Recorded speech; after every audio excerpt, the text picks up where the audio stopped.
Charlie Sellars. What's up, man? How are you? Doing great. How you doing, Chris? I'm good, man. I'm good. I am dude, I'm excited you're on the Books4Guys podcast today. Yeah, thanks for Yeah, having me. yeah, man. I know we got to meet for the first time a couple weeks ago and had some really good conversation. Your book around sustainability, I think, is an important one. A lot of people talk about it. Seems to be a buzzword for a lot of people, but I don't think we're doing enough. I don't think people are talking about it enough. And we had some other conversation points too. We'll talk about today that I found very interesting, the discussion. And so, man, I'm just excited that we're doing this, man. Totally. And I Yeah, think I think I would even amend what you've said already is I do think people are talking about it a lot, but I would argue they're talking about it in a way that doesn't actually get people excited and kind of misses the forest for the trees, to use a, nature-based metaphor, as to like what really excites us about protecting this planet that we all live on together. yeah. No, I love that, man, because I've got some personal experience and just friends that are in kind of that space, but have seen some different effects from some of the things I think you're talking about and writing about. And you're right. Everybody's like, "Yeah, this is a good thing," but like, what are we actually doing as individuals and companies and people to actually like move the chains and actually get progress going? So I love what you're doing. Passionate about it. You've got some big things coming up to where hopefully you can make a difference and a change through your book and then what you're going to speak on. But man, no. So Charlie, like for people who don't know you and know, so obviously you wrote the book "What We Can Do." But talk about just kind of your background a little bit, and then what's kind of led you into the path of writing this book, and what are some of the things you're wanting to accomplish with it? Yeah, no, totally, Chris. And I think, the first answer that I give, and this is true, is like during COVID, I was playing like a lot of Halo, like way too much Halo. And it got One to of the my point where I'm favorite just, all-time games, by the way. oh man. And, because I also work for Microsoft at the same time, I also get like free Halo, and I get like, I actually got to be a play tester for it before it came out. So I'm just like playing who knows how many hours a day. I'm just sitting on my couch in my pajamas. And I kind of just had this moment of I'm just like, what am I doing with my time? I think a lot of us feel this like urge not just to consume, but to create. And I think I was doing a lot of consuming and not a lot of creating. And so I was really getting antsy, especially during COVID, to kind of do something productive with my time. And at the same time, for those that don't know me, my name is Charlie. I am both a sustainability professional in corporate America, but I'm also this author of this book. And because I'm this leader in sustainability for Microsoft, I'd have a lot of people reaching out to me asking for career advice or just life advice in general, saying like, Charlie, like I care about the planet, man, but I don't know what I'm supposed to be doing. Like, how do I get a job in this space? Like, do I have to go back to school? And a lot of people were just asking me like, does it even matter, man? Like, is it too late? Yeah. It's like, no, it's not too late. So I'm having these conversations every week, and I'm realizing that a lot of the people that I'm talking to are having a lot of the same. I don't want to say misconceptions because I think that'd be too strong, but a lot of the same internalized thoughts of like where they can really make a difference that was a lot smaller than their true potential, especially from what I was seeing in my professional career. So the way I wrote the book was to give people empowerment. It's a book about climate optimism. And I don't want to scare folks. I think scaring folks doesn't work in this space as much, but like Yeah. give people joy in things they can do, empowerment in things they can do in their personal lives, but also their professional lives, and then if they so choose, their political lives as well. Yeah. Dude, I love that. I love that. And I want to deep dive more into that because, Yeah. again, there's people who aren't in it on a day to day like yourself, where you're studying it, you're seeing like what changes we can make, and you're like what people can do, and you're trying to give people just like a little step they can take to Yes. to help solve what's going on. Um, Deep dive into that a little bit as far as like some of the things. So like you mentioned already, like people get kind of scared, they think they have to make like these massive changes and then they kind of just don't do Yeah. it because but what are some things that like in your book you talk about where it's like, hey, these are the little things that people can do every day. They're very simple, they're easy, and just and if everyone does this, how big of an effect positively that it can have. Yeah, I mean, I think just even and going back to the very first thing we started talking about, it's just like, how do people talk about this? So often when people are told to be sustainable, it's often from like a almost like a shame-based approach. They're saying like, "You need to Yeah. stop doing this. You need to do less of that. We all need to not do any of this." But then it just kind of becomes this like, who can give up the most Olympics, you know? And then it's like, well, I stopped eating meat, and then someone else is like, well, I stopped eating meat, and I'm now bicycling instead of taking a car. Yeah. But then you're gonna have you're always gonna have this weird competition, but at the same time, like, for folks who might be on the fence of like, I wanna feel like I'm making a better difference, but I don't wanna be judged for not already having done all that stuff. It's actually a really good way to get people discouraged and disincentivized from doing cool things. And so, like, so often the world of sustainability has focused on this notion of like minimizing footprint, and that's all the minimization. Yeah. I really try to focus folks on maximizing impact. And it might be the exact same stuff, but it makes it more fun. And I'll give you an example of like, it's not in the book, but it's something I'm doing personally right now, which I think is really fun. Yeah. Is like I think it is true that generally, if you are able to use kind of clean electricity, that tends to be kind of generally good for the planet. Yeah. And so, I at my house, I have solar panels on my house. It's also great because my electric bills are negative. I actually get paid by the utility, which is awesome. And I'm That's kicking that's myself. different. It's great though, man. It's great. And I just got I think like $50 on my last bill. And so I'm my own power plant right now. I'm like, oh, cool. I'm kind of my own like one man power plant. Can I become my own one man like gas station? And I'm like, because like an EV gas station, I got all this extra electricity, and I'm like, what if I just like try putting a EV charger in my front lawn or like on the street with all Yeah. the excess electricity, so I can become my own gas station or EV gas station? And it turns out that like that's super illegal in my city. They're like, no, you actually can't do that. But I've been like pestering them enough. They're like, okay, fine, Charlie, shut up. Yeah. Come to the city hall and like we'll talk about it. And this is the kind of example of like doing fun in sustainability, right? It's like, and selfishly like I'm trying to make a buck here too, you know. But I'm like, Yeah. Yeah. this is an exciting way to add to our lives, not just be like, oh, no cars at all, get on your bike and never drive Yeah. again. No, I love that, man. Yeah, and there's so many. So like your example of solar panels, that's interesting. We do, I was kind of saying like some of the stuff that's close to home. We in my family we've had some health issues, and we believe it's come from like some endocrine disruptors from that could have been caused by the environment. Yeah. Well, I think we've done is like get rid of all of our plastic, so it's all metal or glass. Like we don't do any plastic. We like ultra filter out our water with like a UV water filter now, like cleaning Yeah. products. We switched a lot. Just having a dog, we're like, hey, these things aren't probably as good for him, like walking on the hardwood, and or just us breathing in certain chemicals and stuff. But it is hard. Like me personally, I personally didn't go through some of the health stuff that my family members did, but I see how important it is to them and why making these changes, resonates with them. And so like how big of a jerk am I if I don't say like, you know what, I see that's important to you, and I see like maybe what that caused. I need to be on board with some of these changes. And as Yeah, we've done more and more of those, it becomes easier and easier. I'm like, oh, that's bad for us. Like, let's not do that. Let's get this. Like I'm the one leading the way now. Like, what's in this? Like, what other changes yeah, can we make that are good for us and they're also like good for the planet at the same time?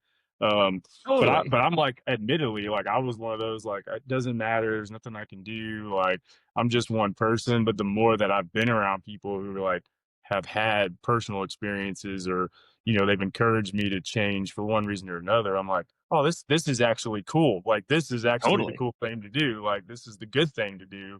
Um, so it's interesting. I think like your book probably talks to someone like myself, in a lot of ways to where Yeah. I'm transitioning into understanding the importance of this stuff. Oh my god, yeah, and I think there's almost a couple of different flavors of optimism in like what climate optimism means, because 'cause I'm really trying to pull some climate optimism in. And one side of it is like, your mindset and kind of hearing other stories around the world, but the other side, which I think, Chris, is, like, exciting is, if you're inspired, it's one thing, but if you're not empowered to act on that inspiration, then you're not gonna do anything. And my book's all about the empowerment side, saying it's like, hey, because of my job, I have access to really, really cool data and science across all this. Let's make it apparent to people like what actually matters. Cause like I also see so many people being like, I don't know, paralyzed by the worry of doing a bad thing. They're like, "Oh, sorry, Yeah. Charlie, I took a straw for my Starbucks or whatever." I'm like, "I don't, dude, enjoy your frappuccino. I don't care." You know, it's like one straw is Yeah, not yeah, you're gonna not like like the make or break police the on it difference. all, you know? Oh God, no. But you know, like Mm, just really like understanding from a data driven point of view, what actually where does the impact come from? Because then that lets you make the decisions that make sense in your life. So, yeah, like for example, I had no idea this was true until I dove into the book. You use more energy to heat your water than you do to cool your home.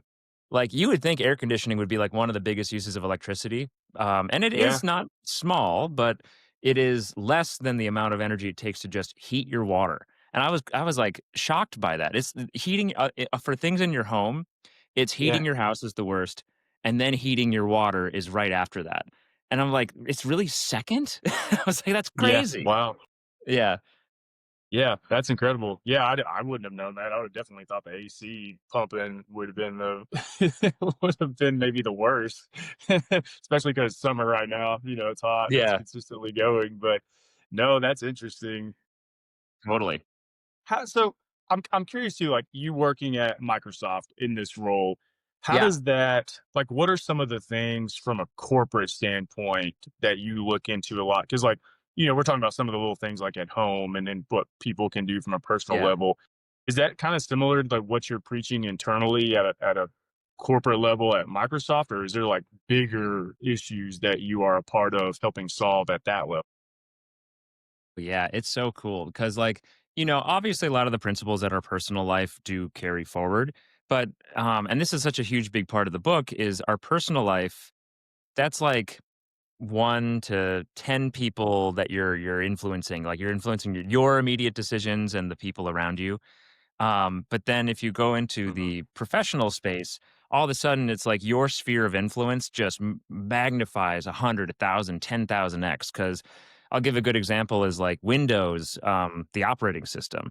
I used to lead sustainability for the operating system, and you're like, okay, what can you do with an operating system? It's like, well, it turns out little tweaks at the scale of 1.4 billion computers running Windows. It's like, wow, that's massive. So it's taking that same data driven approach, but then both figuring out what really matters at that massive scale, and then also how to get people excited about like figuring out the challenge, not trying to take away from products, not try to make products worse to be more sustainable, but to like add interesting things on top of it. And a good example of Yeah. this is in my early days at Microsoft. um, we had some industrial designers who were like expressing interest in sustainability. And so we kind of landed on this notion of ocean plastic. Like we were kind of concerned about, I mean, there's like the Great Pacific Garbage Patch has like so much plastic in it that is bigger than France or something crazy. And they're like, okay, well, can we do something about it? And so we just got a whole bunch of ocean plastic, just dumped it on a table, and we're like, "Okay, this stuff sucks. It is, like, disintegrating, it smells awful, this is just pure garbage. What can we do with this stuff?" And we kinda put the challenge, we put the joy, we put, like, kinda get the engineering going on it of, like, the creativity, and we ended up with this cute little guy. It's called the Ocean Plastic Mouse, and, it's got about 20% of it is made with ocean plastic, and the reason it's not more than that is because above 20%, it literally disintegrates. So you have to, like, Yeah.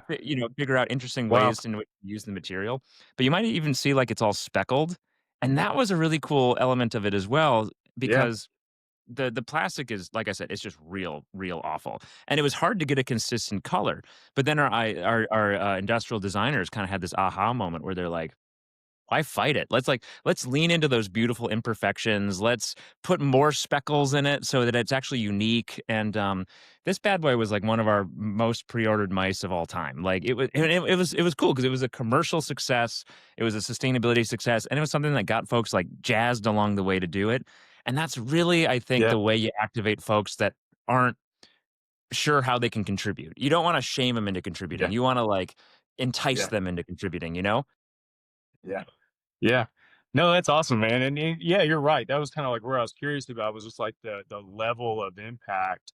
And you're exactly right. Like these large organizations, that, man, they get a lot of flack, like for what they do and how much energy they use, and stuff in an unfair matter because we all use whatever they're creating for us, and then we turn around and bash them for something else. But it's um, it's very cool that like a Microsoft is interested in like, hey, how can we be more efficient? Like obviously we Oh, know we yeah. use a ton of energy and we use a ton of product. Like how what little changes can we make? And it's really cool that like you're a part of that. You can influence, show from a data standpoint, like, hey, if we make this one little change and create buy-in from, those groups, like, yeah, actually it doesn't Yeah. affect what we're doing at all, but the impact on our environment, it helps tremendously. That's just it's so interesting because I'm not in that day to day, and to hear like how that works is Yeah. just very interesting and cool to me.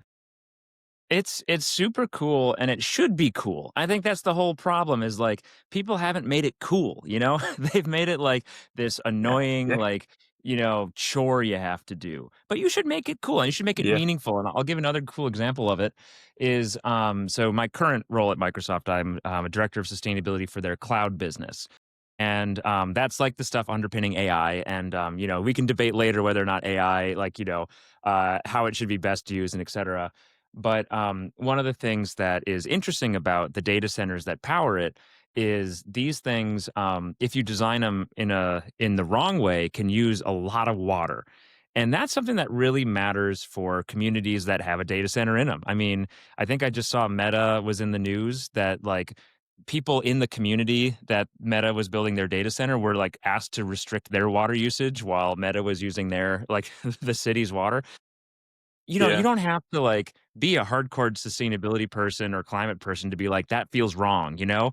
And so, what's Yeah. cool with Yeah. our team is we have a bunch of people and I should mention that these are not sustainability people who were leading this charge, and I think that's what's so cool when you get people excited, whoever they are, is anybody can turn their job into a sustainability job, and you have all these engineers saying, "Wait a second, can we do something about this?"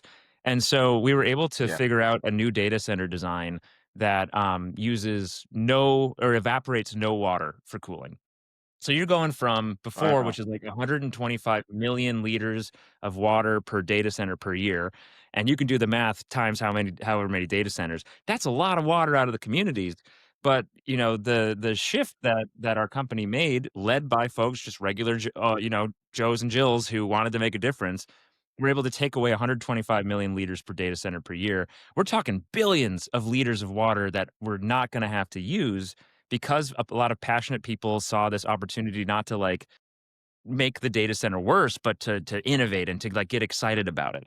And I got to tell you, it's also fun being in this Yeah. world. And I'm laughing. I just went back to my bookshelf because when people think about tech, they don't think about hard hats, but this is my world, baby.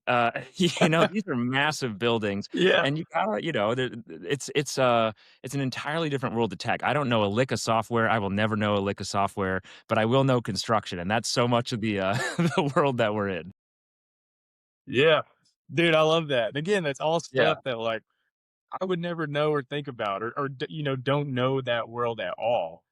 yeah. And how this stuff gets done and just the process behind it all. So it's all very fascinating to me on many different levels.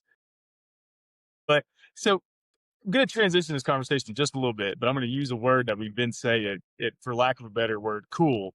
And that's kind of what we're talking about, like from a book standpoint as well. So, like, just like trying to make sustainability cool, Yeah, at Books for Guys, we're trying to make reading cool, and you and I were talking about like making writing cool as an author. So you're a pretty young you're a young guy and you've written this book. And you were telling me a story about how you went to a writers conference or whatever, and you were like, "Dude, I was one of the youngest writers there. Like, there wasn't anyone around my age." Talk a little bit about that because we both yeah. kind of had and we're both kind of younger guys, and we're talking about books and writing, which you don't see a lot of us doing that. But Right. tell that story because I found that very fascinating. Yeah, totally. And I am actually a young guy, despite the beard. I think the beard makes me look a little older, but I've been blessed with great genes. This is like I don't know, a month and a half of work. But, Good so work, man. That's solid. Solid beard. not everyone, has the ability to grow hair like I do, man, but, I think, the thing we were talking about, which was so interesting, is I was out in small town America. I was at a town called Park Rapids, which is, I think, population 3, 4,000. And there's one bookstore in the town, and they're hosting kind of an authors fair. And so anyone in the town could go and talk to any of the authors. We all had our little booths, which was quite fun. And yeah, it's like I'm looking around at who's here. And it might be a function of just where it was in the country, but most of the authors were either retirees who now finally had free time to write a book. You had a lot of kind of women my age or a little bit older, but only one other guy my age. And he actually came up to me and he said, "Yo, brother, I'm amazed that I see somebody else that's my age and my gender here." Like, I didn't know this was rare, but and I don't want to like quote statistics at you because I don't know them off the top of my head, but it does seem like you have an interesting movement away from young men in particular writing. And that's so funny to me because I never thought of writing as not being something for me. I dove right in because I was just like excited to tell a story, right? And the things that are exciting for me as well is so I got another copy of the book here is it's way more than being a writer, and I think that was the thing you and I talked about, Chris. It's like, you're actually starting your own business when you write a book, and that's what I don't think I fully realized until I got into the swing of things, Yeah. and I'm happy to No, that's talk a lot yeah. more We about were what talking that about that is. about you were talking about yeah. No, you were talking about like the decision making of little details with your book and like what materials to use and what this and that and cost and all of that went into it. But I think it's a good thing to talk about because yeah, like you're talking about sustainability. Well, it's one thing if someone in their, and I'm just saying 50s, 60s, 70s, they've gone through their career, like they have nothing else to do. So they're going to write a book and try to, talk about it. But like someone like yourself who is working right for one of the biggest companies in the world, and you have so many more years to try and create impact, doing it at your age, I think is very important. And if more people dove in to do that, like just how much more change you can do on a lot of different things. We're talking specifically sustainability from your standpoint, like just yeah, being able to make writing cool and to know like this stuff matters, reading matters, like you learn so much, you do so much. It's just fascinating how we notice this and we're like, hey, we got to make this stuff cool, man. This is stuff we need to be Yeah. doing. I mean, I think it's a real fun experience to just take something that's inside you and share it with the world. And there's a lot of different ways to do it, of course. But you also need on the other side people who are willing to like receive what you've put out into the world. And I think that's why it's so important to both kind of be a writer or be some form of an artist, and then on the receiving end actually consume the content as well. Because the more you consume, also just the better you get at your own product. I mean, and I know you and I were talking about it before we started recording, but I love to read as well. And I'm reading, I mean, like, I don't know if you can see how thick this book is. This is I enjoy a good fantasy novel. This is 1,400 pages long. And like just reading makes it It's makes like incredible. you take that inspiration from the things you're reading, you say, wait, aha, this can make me a better person and make the art that I create more meaningful for the story that I want to tell and inspire people with.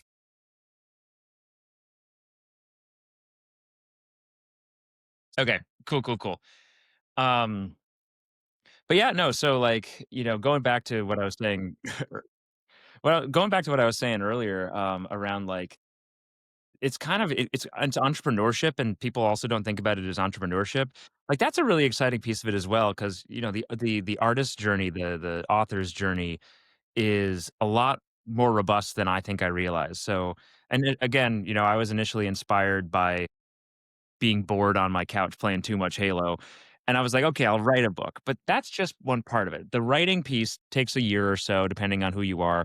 That's the moment you kind of create a piece of art. From there, then you got to go find a publisher. And then you just have to start thinking about your art as a product. So you spend, a year plus with your publisher to then actually turn it into a physical thing that has been edited and made beautiful with all the really cool like art. But then, you have that product. Product is not a business by itself. So then year 3 is you gotta get the business going. So, you gotta get the LLC, you gotta think about your marketing, you gotta think about your sales, how are you gonna get into bookstores, where are you gonna go do your talks? Um, Man, like, and just all the different form factors, like, which podcasts are you gonna talk on? Are you gonna write for journals or newspapers? Are you gonna go and do a keynote at a school or something like that? And, that business part, it's so interesting, especially when you think about the economics of the book. And I think this is one of the things that's really interesting is so for the book that I made, um, you have to make some really tough business decisions.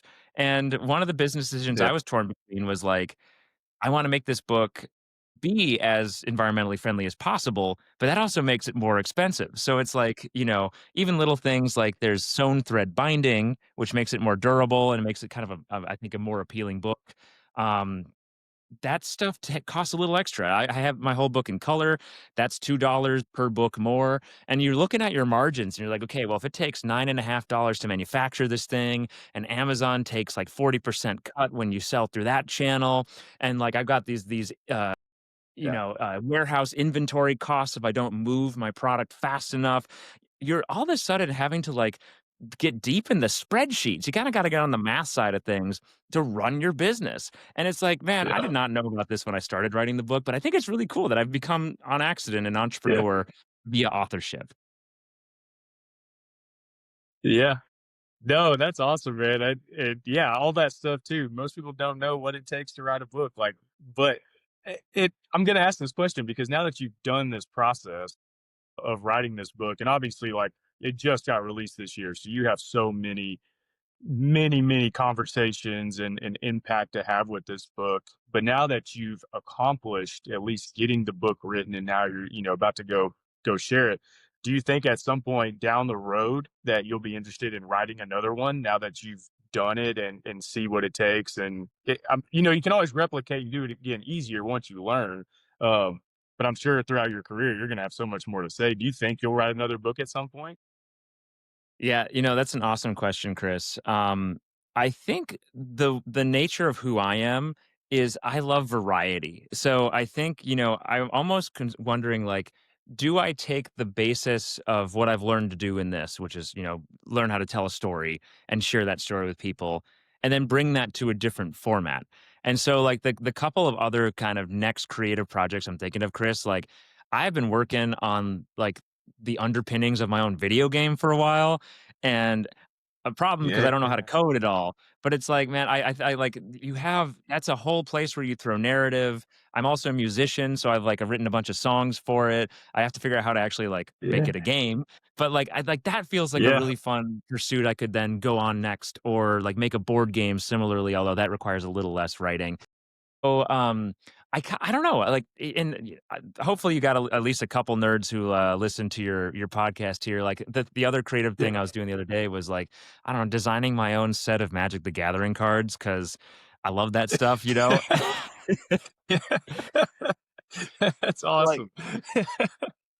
yeah, Yeah. it's so fun to create. I think that's kind of like when I think about me as a person is I think I just get a lot of personal satisfaction from this notion of creating, of bringing something to life. The book that I've done now is like one fun way to do that, but I never want to stop feeling like I can produce? And Yeah. for your listeners who, all the guys who are like, wanting to figure out like how to read and stuff, this should be or not how to read. Your listeners know how to read, but what to read is the better way to say it. It's like Yeah. this is the cool thing. It's like if you start seeing yourself as a creator, you want to consume more at the same time as well because that inspiration gets your mind going so fast versus, like I got rid of social media and that was just sucking all of my mind out versus now that I'm Yeah. like reading and making, like my mind feels like alive? Yeah. Yeah. No, it's incredible how that happens. I mean, I've similar a few years ago, I deleted all my social media and now, with Books4Guys, I'm back on there a lot more, but it's kind of in a more Yeah. purposeful way. So I'm not just like dead brain scrolling. I actually have some purpose behind like what I want to share, who I want to follow, what I want to see. So you can kind of switch that trigger a little bit and make it a positive thing. But no, and that was probably an unfair question because obviously, like, you just finished the book. But what's cool though is like you are creative and you have all these ideas. And it's cool that, like, in 5, 10 years, who knows, like, what's out there that you want to share and create, and whether that's through a book or through a game or through a podcast, whatever you decide to do. Again, it's just cool that you're starting now because there's so much more you're going to be able to do at some point. You've learned how to write a book Yeah. already, so if it comes around and you want to do it again, cool. You already know the process. It'll be a little bit easier, probably. Yeah, and I think, for those that are listening who might be like, "Oh, I don't know how to write a book," or like, "I don't know if I have that skill set." Here's what's so cool about this is the number one skill you gotta have to do all this is just discipline to finish. You don't have to be good at this stuff. I'm an okay musician, right? Like, I'm an okay writer. Maybe more than okay, but, like, I am not some, amazing novelist that is gonna win, like, millions of awards because of my prose or anything like that. But the thing that I'm able to do is just hustle and get it done, you know? And, like, people who are listening, it's like, if you set yourself and you really get focused on the finish line, that's, like, the best skill you can have in this space. Because I cannot tell you how many people I've talked to who are like, "Yeah, I have had all these ideas, and I got halfway through, and I just gave up." It's like, "Nah, no, if you can finish, that's the best skill you can have, way more over anything technical underneath it." Yeah. I love that you share that because you hear that over and over again from people who are successful and accomplish things. And you Yeah, sit here and you think, that just sounds so easy, but it is the hardest thing, is actually starting something and seeing it all the way through. So it's awesome that you were yeah. like, you know what? I'm going to write a book, because you could have very easily stopped and been like, yeah, I'm going to play more Halo.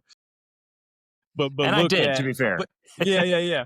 But look now, like, at what the book is done. You're about to go out there and talk about it, and you're building something, and like just how good of a feeling it is, and you can't tell others that enough. It's like when you actually finish, like how good it feels to know that you just did something that was very hard, and Yeah. and you're gonna have an impact because of it. Like there's no better feeling than that. And it's just, I'm glad you brought that up because that's something I'm real passionate about. Is just like, just do it. Just get in and do it with discipline. It's gonna pay off and it's gonna feel so great.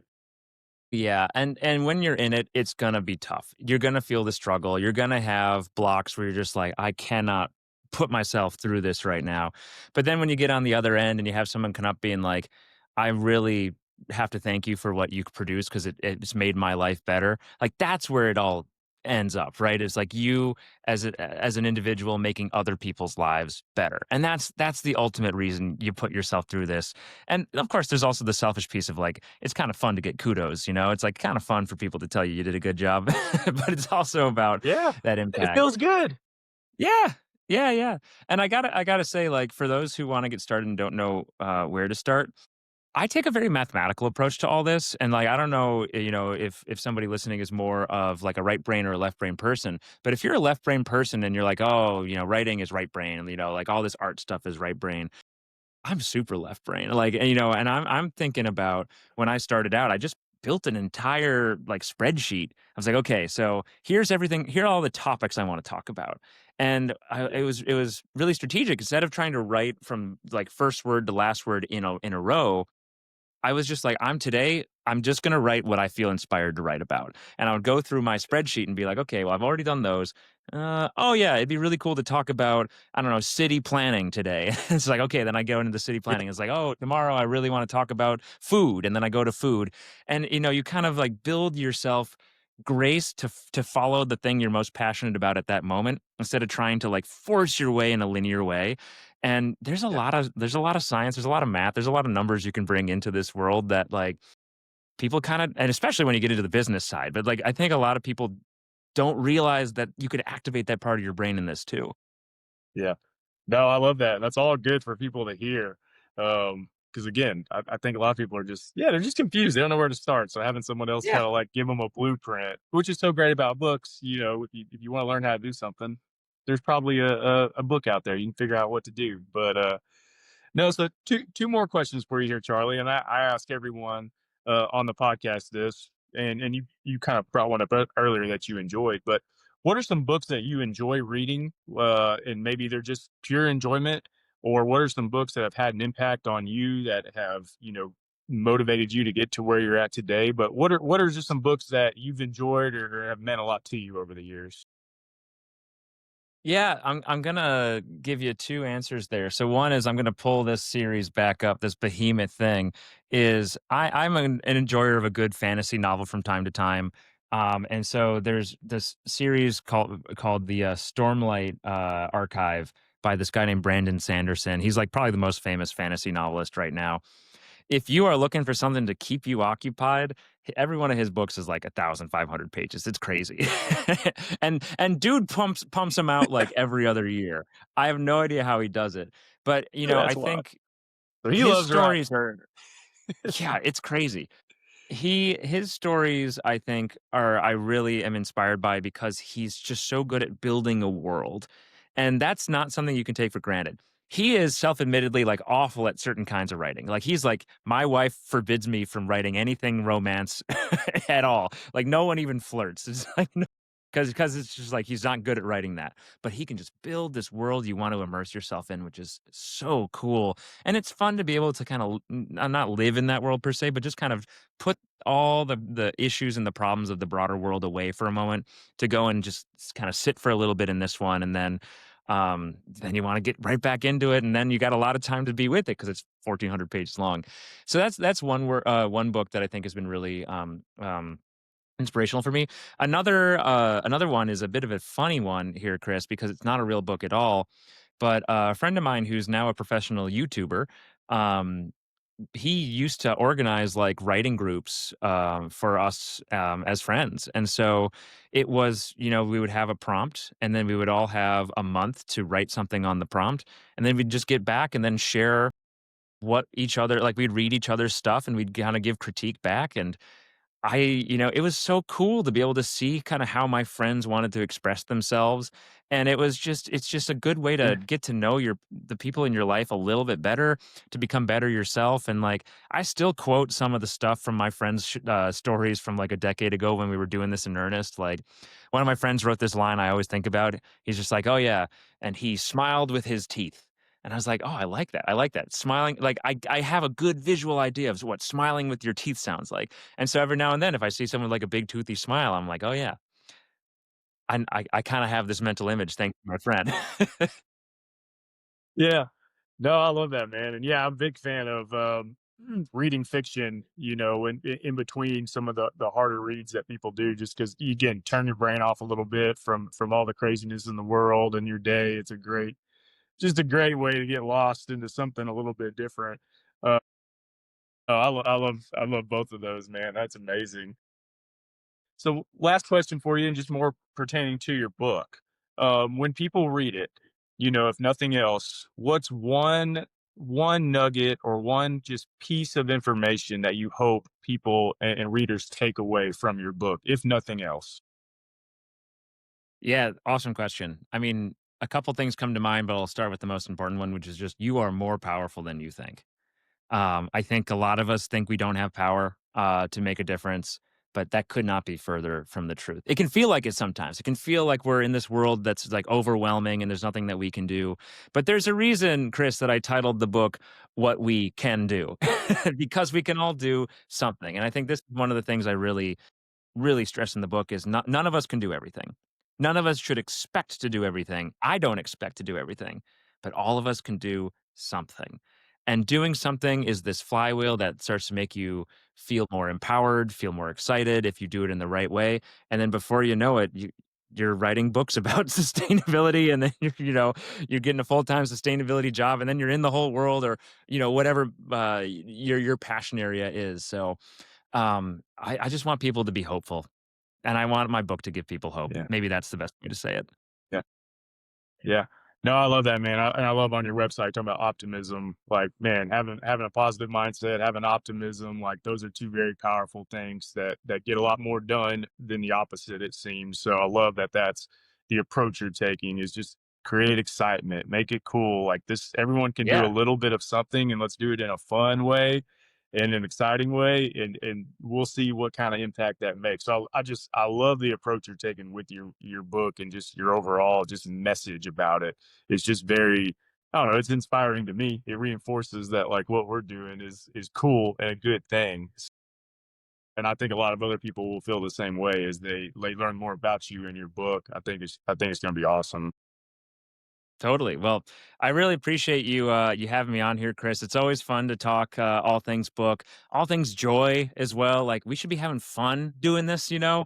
Yeah. Um, and so for those folks that want to kind of find the book after or want to learn more, you can find me on my website, which is www.charliesellars.com. And if you don't know how to spell sellers, good news is I bought both domains. So if you misspell it, you'll hopefully get redirected to the right one. That's smart, man. Yeah, and we'll put all of that in the meeting notes. So we'll be able to, if you want to purchase Charlie's book, we'll have it through the Books for Guys website. We'll have the website link on the podcast information. We'll post it on our social media channels. So if anybody wants to get a hold of Charlie or have any questions for him, man, we'll do that. But no, man, if nothing else, you inspired me to get back to playing some Halo because I grew up playing Halo. When Call of Duty came out and all my friends switched over, I was like, no, I'm a Halo guy, 100%. I can't make the change. So it's funny that you brought up Halo because that was my thing growing up, getting home with my Yeah. friends on Xbox Live, playing Halo all night. Honestly, some of my Uh, best, memories growing up were definitely playing Halo in the basement with the boys, you know? It's just like getting, you know, 2 Xboxes hooked up and playing Blood Gulch and whatever was just ooh, it was so fun, but yeah, I mean, yeah, Halo Infinite's not bad. I know it's gotten some, like, bad flack, online, and that might be for more like the earlier version of the game, but the modern and, variant on the online is it's like it's pretty cool. I have I mean, yeah, obviously, I had too much fun, which is why I wrote my book because I was having too much fun playing it. yeah. Well, two lessons today, everyone. Go read Charlie's book and other books, and then jump on and play some Halo. That's right. Nah, well, we appreciate it, Charlie. Thanks, man. Alright. Take care, Chris.